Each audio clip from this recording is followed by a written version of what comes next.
Baltasar Garzón es andaluz. Estudió en la Facultad de Derecho de la Universidad de Sevilla. Fue inspector delegado en el Consejo General del Poder Judicial en Madrid y magistrado de la Audiencia Nacional durante 23 años. Sinónimo de compromiso, honestidad y justicia internacional, Garzón impulsó investigaciones contra el terrorismo, las mafias, la corrupción y combatió la impunidad de crímenes de lesa humanidad en su país y en el exterior. Garzón recibió un fuerte respaldo de la comunidad internacional ante la persecución por su intento de investigar los crímenes del franquismo. Actualmente preside en nuestro país el Centro Internacional para la Promoción de Derechos Humanos. Es asesor de la Comisión de Derechos Humanos y Garantías de la Cámara de Diputados, como también de la Fiscalía de la Corte Penal Internacional en La Haya, y actúa como defensor del fundador de Wikileaks, Julian Assange. Señoras y señores, con nosotros, Baltasar Garzón.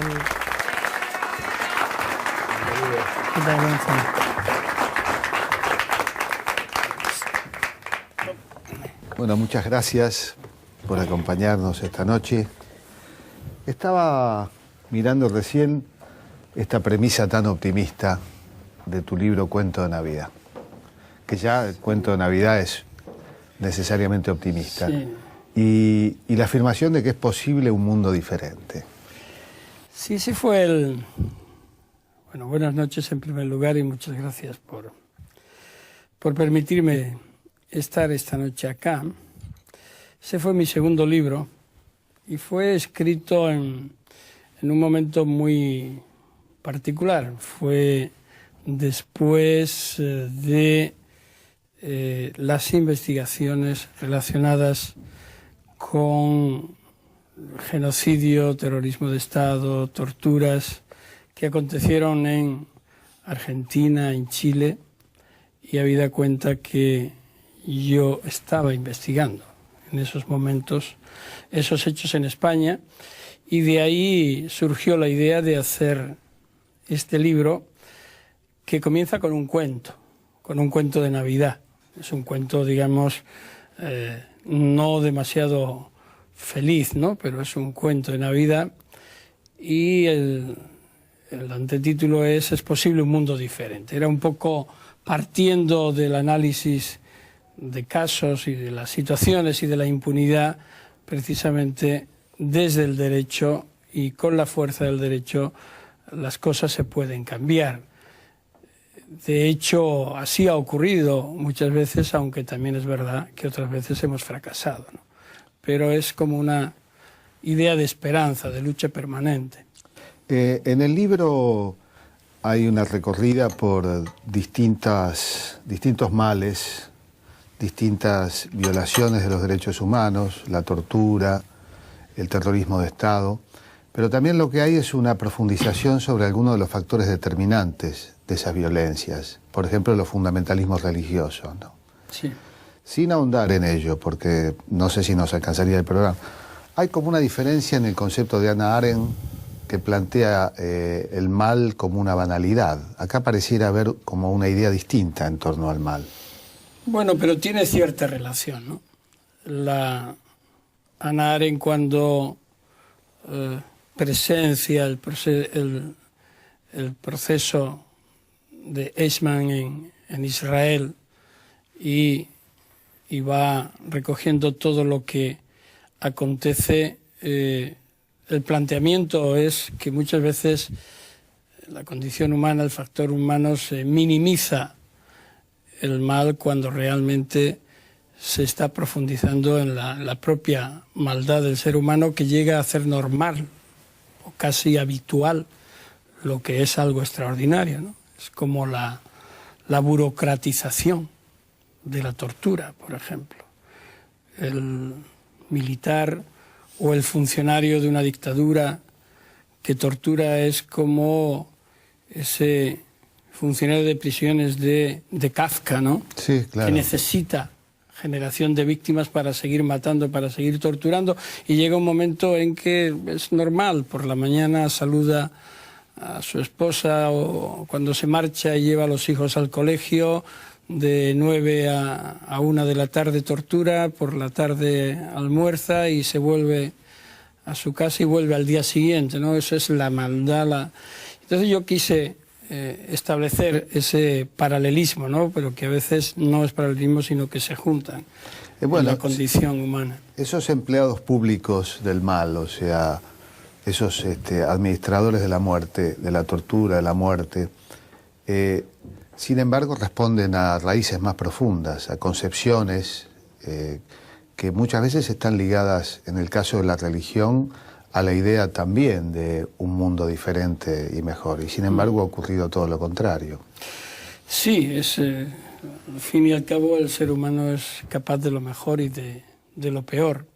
Quizás en un libro posterior, que veo que está sobre la mesa también, analizamos tanto mi compañero y amigo Vicente Romero, que es un periodista español muy connotado, y yo, El alma de los verdugos, que se centró precisamente en todo lo acontecido durante la dictadura argentina, también chilena, pero principalmente en Argentina, donde entrevistamos a víctimas, pero también a victimarios, y tratamos de profundizar sobre el tema de la tortura, por qué se llega a ese nivel de degradación del ser humano en donde ya todo te parece normal y donde además necesitas una especie de retroalimentación que es más tortura, ¿no?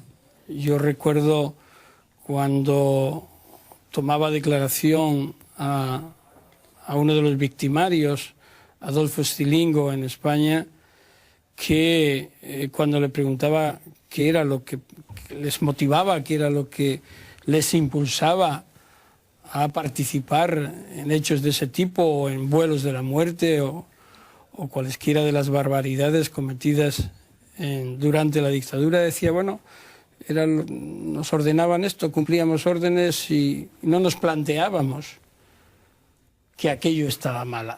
Todo lo más ingeríamos alcohol para olvidar lo que allí estábamos viviendo. Se refería a la ESMA, ¿no? A la Escuela Mecánica de la Armada. Ver algunos testimonios en los que, como Ricardo Miguel Cavallo, hablan sus víctimas de cómo las sacaba de la propia prisión ilegal de la ESMA, incluso pues la sacaba fuera para pasear o para ir a ver a alguno de sus familiares. Es decir, es una locura, es una aberración. ¿Cómo es posible un tipo que es tu carcelero y que te está torturando y humillando y vejando hasta los límites, llega a la vejación más profunda y más dura, que es llevarte hasta tu familia y hacerte decir que estás bien, ¿no? Y que vas acompañada de alguien que es tu torturador? O sea, es una cosa tan demencial que a uno le cuesta trabajo cómo asumir que eso es posible. Pero en definitiva, cuando se cruza la línea, esa delgada línea roja que hay, que por cierto es una película bellísima, fantástica, ya se desarrollan todas las barbaridades, es decir, ya no hay límite. En El alma de los verdugos, una cosa que queda bastante claro es que mencionabas a Stilingo, a Cavallo, que ha sido bastante difícil penetrar el pacto de silencio de los verdugos, que ha habido todo un sistema de ocultamiento, destrucción de pruebas, y que en esto también se diferencia el genocidio argentino de otros casos, como el chileno, el español. Sí, pero de todas formas, yo creo que hay un elemento común en los verdugos, en los genocidas, en los criminales de guerra o criminales contra la humanidad, y es la cobardía. Primero, están emborrachados de poder, de ese poder fáctico que da la fuerza de las armas o la fuerza política apoyada por las armas, y luego, cuando eso termina y tienen que enfrentar a un tribunal o tienen que enfrentar a las víctimas, se desarrolla un sentimiento en un 99,99% de cobardía. No se atreven a reconocer lo que hicieron. Es más, buscan formas de ocultarlo, de tergiversarlo, de justificarlo. Y son muy pocos los que asumen el valor que en un momento tuvieron para torturar, les desaparece, y son muy pocos, digo, los que asumen que hicieron esto. Y cuando lo asumen, realmente ellos mismos se quitan un peso de encima. Pero es verdad que aquí hubo un pacto de silencio, lo mismo que en España hubo pacto de silencio y de olvido. Porque en España el olvido fue oficialmente establecido y hasta el día de hoy no ha habido amparo para las víctimas, cosa que sí está ocurriendo en Argentina en un ejemplo único y mundial, y que ocurrió en parte también en Chile, aunque el desarrollo es algo diferente, pero fue fundamental también el impulso que se dio a la lucha contra la impunidad como consecuencia de la detención de Pinochet en Londres. ¿Cuál pensás son las diferencias que hay entre el modo en que se trató en España y el modo en que se trató en Argentina? Bueno, son sustanciales. En España hace ya más de 70 años que terminó la Guerra Civil, que comenzó, como sabes, entre el 17-18 de julio del 36 hasta el 39, y una larga dictadura. Una dictadura de casi 40 años que penetró por todos y cada uno de los poros de la piel de los españoles y españolas.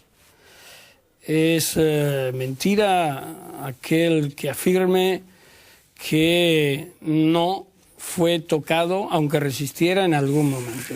Son 40 años de peso fascista permanentemente, de restricción, eliminación de derechos, de no poder hacer nada, de todavía casi 70 años, o más de 70 años después, se sigue teniendo en algunos lugares miedo.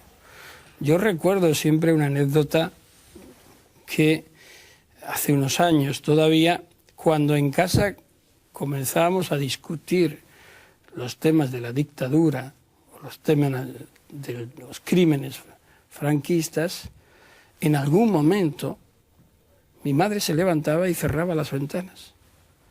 Y decíamos, ¿pero qué haces, mamá? Dice, no, ya sé que no ocurre nada, que ya llevamos muchos años de democracia, pero bueno, no está de más. Es decir, esa sensación que en una generación todavía está inmersa, es lo que hizo, de alguna forma, contribuyó ese silencio impuesto, ese miedo, a que cuando la dictadura acabó hubiera un pacto, una transición blanda, y que uno de los puntos que quedó sin resolver hasta el día de hoy y sobre el que hubo absoluto silencio y olvido fueron los crímenes franquistas. Más de 150.000 desaparecidos no combatientes desde 1936 en adelante, que al día de hoy siguen sin ser reparados desde la verdad, desde la justicia y desde la más estricta reparación. No ha habido normas. Argentina las ha tenido. Las ha tenido primero de reacción contra las juntas militares, después de perdón y de punto final y de indultos, pero de nuevo en una catarsis importantísima en la que de alguna forma la justicia internacional tuvo su papel, pero sobre todo hubo un punto de inflexión fundamental que fue en el año 2003 con la decisión política de Néstor Kirchner de decir basta ya a la impunidad judicial.